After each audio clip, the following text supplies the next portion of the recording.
খরস্রোতা পদ্মা নদীর বুকে দাঁড়িয়ে আছে একটি সেতু, তার নাম পদ্মা সেতু। সেতুর উপর দিয়ে প্রায় মাদারীপুর থেকে ঢাকায় যাতায়াত করি।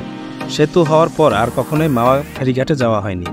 অনেক দিন ধরেই পদ্মার ইলিশ খেতে যাওয়ার শখ, সময়ের অভাবে যাওয়া হয়নি। আপনারা যারা মাওয়া ঘাটে ইলিশ ভাজা খেয়েছেন তারা জানেন পদ্মার ইলিশ কতটা সুস্বাদু। যাই হোক, বন্ধু মাইনুল ও আসাদকে আমার ক্ষুদ্র ইচ্ছার কথা বলতেই মাওয়া যেতে রাজি হয়ে গেল। আমার বন্ধুরা খুবই ভ্রমণ পিপাসু, তাই ঘুরতে যাওয়ার ক্ষেত্রে তাদের কোনো না নেই।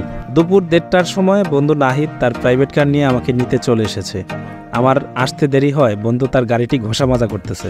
এদিকে টাকলা মুরাদ বন্ধু আসাদের বাসা থেকে বের হতে দেরি হওয়ায় আমরা মোস্তফাপুর বাস স্ট্যান্ড থেকে মাওয়ার উদ্দেশ্যে রওনা দিই বিকাল 4:30টার দিকে। আমাদের প্ল্যানিং ছিল বিকেলের সময়টা আমরা পদ্মার পাড়ে থাকব।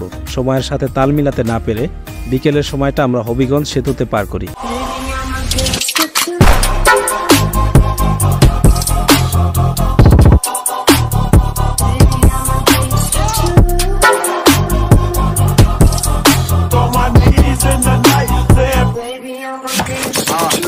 সন্ধ্যার মধ্যে পৌঁছে যায় পদ্মা সেতু টোল প্লাজার সামনে। সেখানে সবাই ফটো খেঁচা শুরু করে দিই।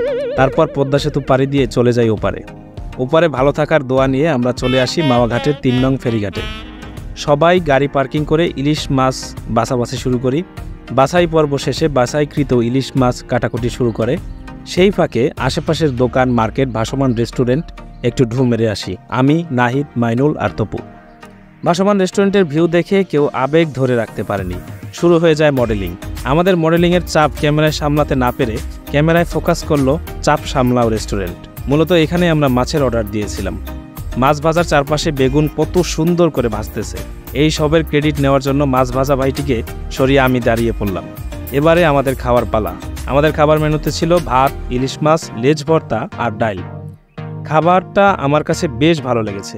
ভিডিওর শেষ পর্যায়ে এসে বলতে চাই, আপনি যদি বাড়ির চাপ সামলাতে না পারেন চলে আসবেন মাওয়া 3 নং ফেরিঘাটে চাপ সামলাও রেস্টুরেন্টে। আপনার চাপ সামলাতে তারা সর্বদা কাজ করে। ধন্যবাদ সবাইকে। মহান আল্লাহ পাক যেন ভালো রাখেন, সুস্থ রাখেন এই কামনা করি।